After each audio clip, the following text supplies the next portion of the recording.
It's the largest island in the Mediterranean Sea, a marker point between east and west, an island upon which trade, travel routes and civilizations have converged throughout history.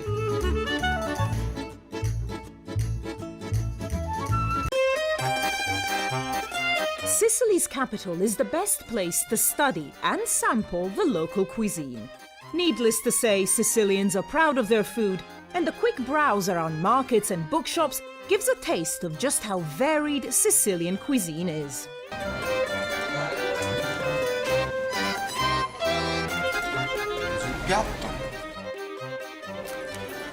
It's really nice. It tastes great.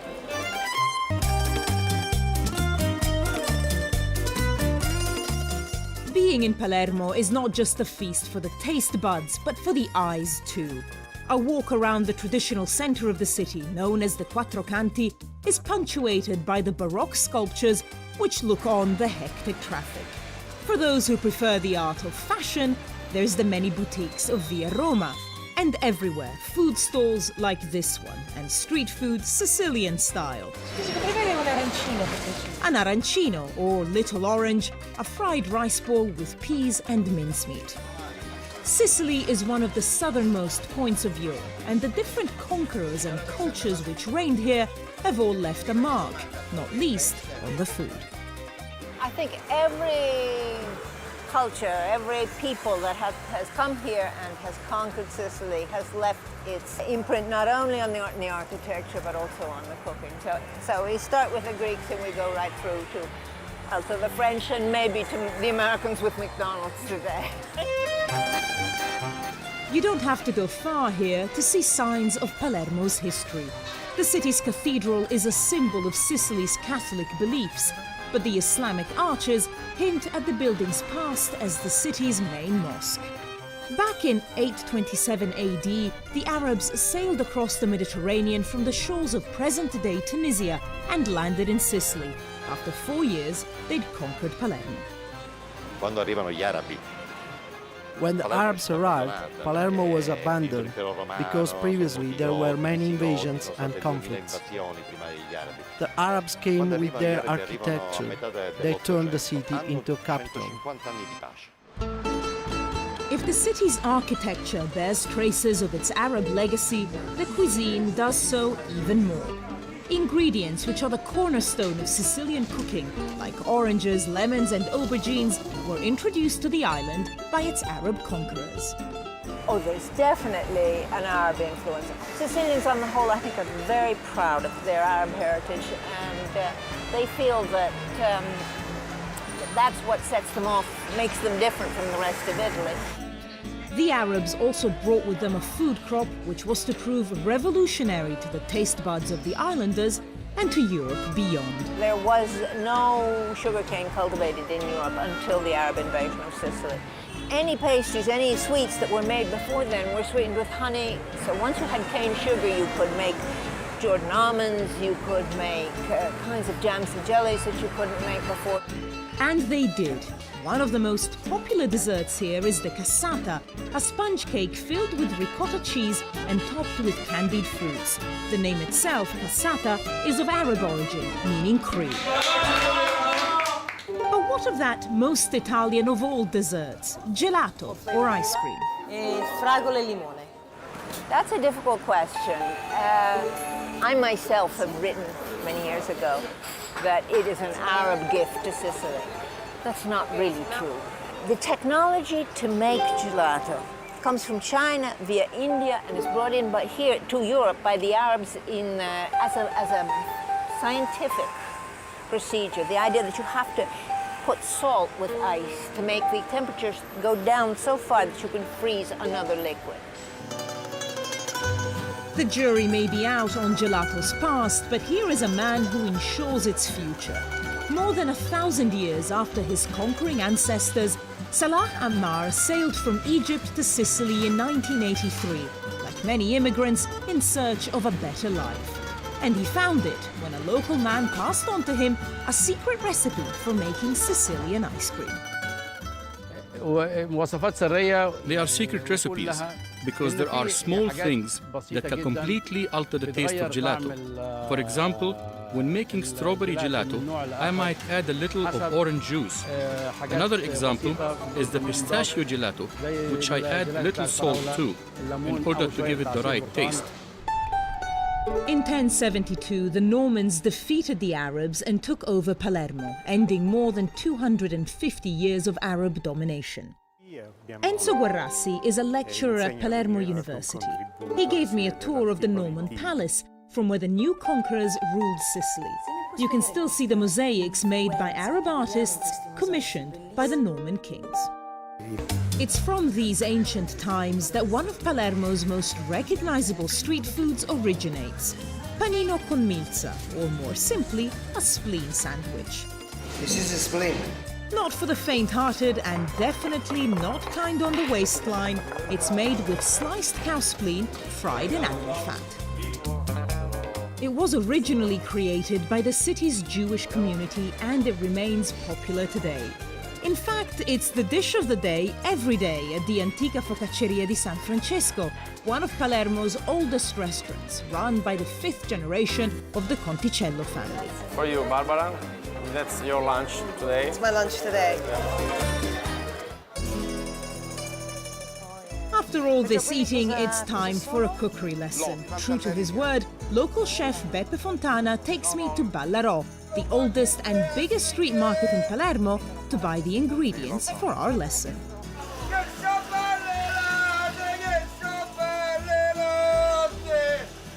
Che tipo di gente viene a questo mercato? Sono gente ricca, povera? Tutto. Dai ricchi ai poveri non c'è differenza. Perché come tu hai già notato hanno grande possibilità di scelta, per cui conviene a tutti, anche come prezzi rispetto ai supermercati. Buying meat in Palermo is a hands-on business, and the only way to ensure it's fresh is to taste it, raw, including offal. Ma allora Beppe, tu spiegami, queste cose perché vengono usate? Perché questi sono gli scarti. Sì, che prima praticamente non venivano usati, ma servivano soltanto per far mangiare la povera gente. Invece ora anche la gente ricca mangia così. Assolutamente sì, è diventato anzi una delicatezza. Ingredients bought, Beppe is showing me how to make a spleen sandwich, although he adds his own twist to it. Mangiare di tutti, diciamo. It started as something the poor would eat when they were working with no time to return home. They should eat this in the middle of the street, a classic sandwich, a quick snack, so as not to waste time. Il classico panino. Prima le donne. Ladies first.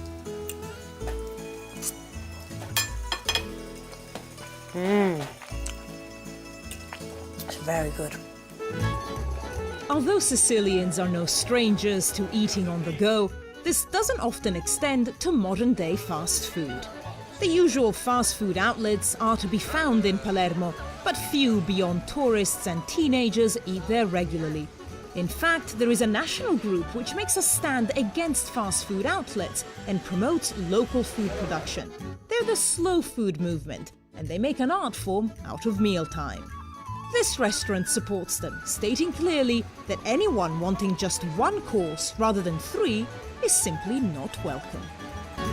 I leave Francesco to his culinary struggle and embrace another quintessential Italian tradition, driving around on a Vespa. Palermo has bigger problems than the demise of traditional cooking. After the break, I'll be heading out of the capital and into the Sicilian heartland, where a very famous small town will provide a glimpse into a darker corner of Palermo's soul.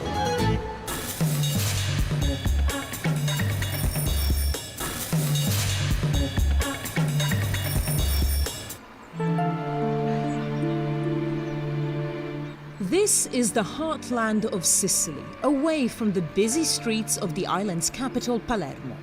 Throughout Roman times, Sicily was described as the grain field of Italy. The particularly fertile soil here produces what locals will proudly tell you are some of the world's best olives.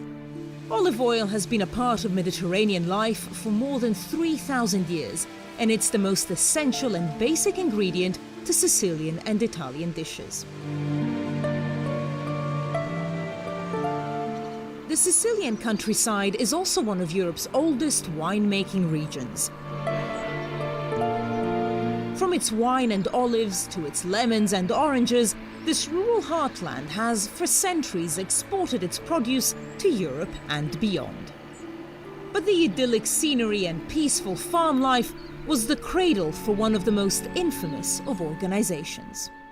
Sicilian food is well known around the world, but Sicily is also famous for something else, the mafia. Behind me is the town of Corleone, which was featured in the film The Godfather. But the reality of the mafia is far from Hollywood glamour.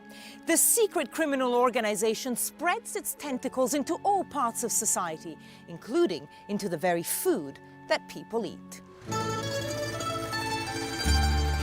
The Sicilian mafia is known as Cosa Nostra, or Our Thing, and it started in the 19th century as a racketeering organization springing from the groves around Palermo. Farmers were compelled to pay protection money to the mafia, which went on to become one of the most powerful and notorious criminal organizations in the world. It may have gone global, but it retains a local grip, one which Antonino Iannazzo, the mayor of Corleone, knows all too well. The mafia is an organization that tells you where to go, what to eat, how to dress, what you should buy. The mafia can influence the strategic decisions of the republic, who gets promoted, who gets stopped, which politicians to join the parliament. If they were business planned, it would be perfect. It's a shame it's a criminal idea. Two magistrates, both from Palermo, became particularly famous for their anti-mafia investigations. Giovanni Falcone, seen here on the left, and his colleague Paolo Borsellino on the right, made it their mission to indict mafia bosses. In 1992, both men were killed in separate car bomb attacks, less than 2 months apart, in Palermo. The killings started a wave of public rebellion against the mafia. This show of defiance to organized crime became apparent at Borsellino's funeral. After the deaths of the two prosecutors, the Italian government went on the offensive, confiscating lands belonging to known mafia bosses and distributing them to cooperatives of local farmers. This cooperative is called Libera Terra, or Liberated Land, and the food it produces is clearly labelled as mafia-free, a bold move against the mafia, but not one without its problems. We had some retaliation on our first year working. We had no people working here. We had 2 fields burnt and a tractor stolen. And we also had no distributor in Sicily. The presence of the mafia is still strong in many parts of Sicily.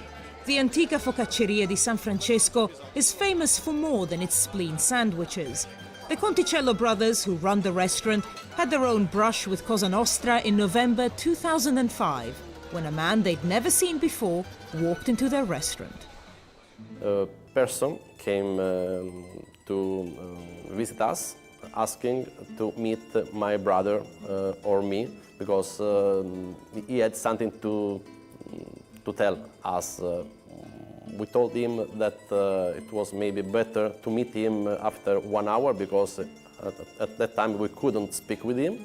And this was the first part of this story. The Conticello brothers called the local police and told them of their suspicions. An hour later, when the same man returned to talk to Fabio's brother, plainclothes policemen were nearby. 2 people from the staff of Carabinieri, the local police, was sitting exactly in front the table where my brother and that man were speaking about something. He just said that probably it's better that you have inside your restaurant a person who could help you. Vincenzo, my brother, understood immediately what he wanted, and he told him immediately, but maybe you were asking me to pay the pizzo, the protection. The man was arrested and charged with attempted extortion. He's now serving a 10-year prison sentence. The brothers identified him in court, making them the symbol of how individuals can stand up to the mafia. But that's something which has cost them some clients. Many clients was visiting our restaurant in a regular way, so we could see them 1 or 2 times for each month, for example.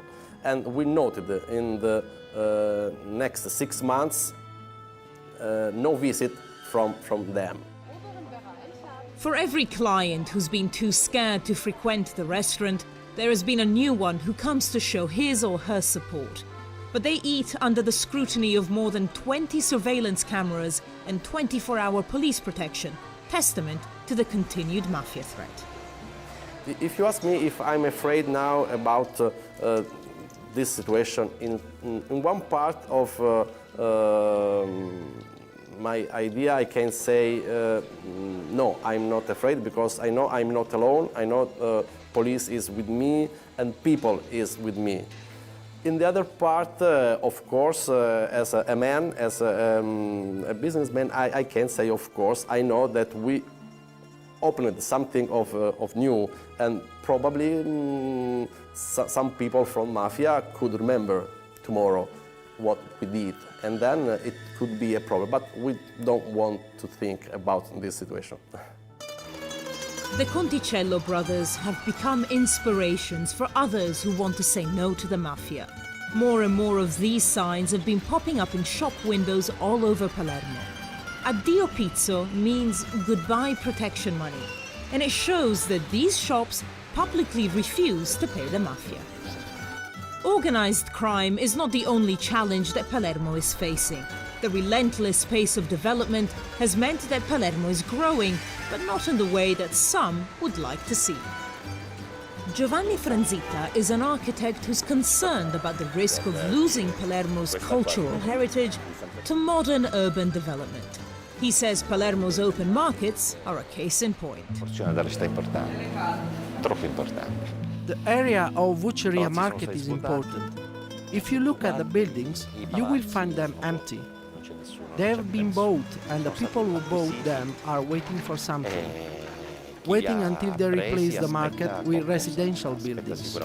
So there is no will to develop the market. In fact, for them, the earlier it dies, the better it is.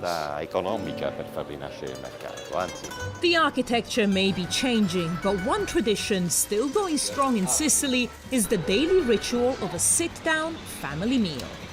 Barbara Serra di Al Jazeera. I was invited to Sunday lunch by the Provenzano family, who own and run a local laundrette. Buongiorno, Barbara. I had high hopes of a great meal until I found out I had to cook too. Sort of dark inside, then it's finished. And? Ma lo sai che sei brava. Ah, grazie. She says I'm good, but she's just being nice. 3 generations of the Provenzano family sit down for a meal together every day. Today, it's aubergine and pasta with some animated conversation on the side. Grazie di avermelo detto. Veramente. Facciamo un piatto di pasta aglio. Questa posizione della Sicilia che è sempre... Palermo may be beautiful, but life here is sometimes difficult. Sicily has one of the highest unemployment rates in Europe. This leads many to emigrate to mainland Italy or abroad. But while some Sicilians leave to find work, foreigners from developing countries make the perilous journey from the south of the Mediterranean for their own chance of a better life. Not all find the success they'd hoped for, but 30 years ago it was possible to make a new life from scratch. Abdul Hamid is a Tunisian who arrived penniless in Palermo in the 1970s. Today, he owns 3 restaurants in the city. The menu we serve is a mixture of Italian and Tunisian food. We serve Italian pizza and we serve Tunisian dishes such as couscous or other Tunisian appetizers. It was a new thing that we introduced, and people liked and enjoyed it. Abdul Hamid's restaurant is situated here in Piazza Olivella, the center of Palermo's nightlife and a melting pot of eateries and people. On the city streets, it's clear to see how past dominations have created a mix of peoples which has enriched the local culture and cuisine. Palermo continues to be a gateway between east and west, north and south, and as influences continue to pour in, Palermo looks set to stay true to its past and make a virtue of diversity.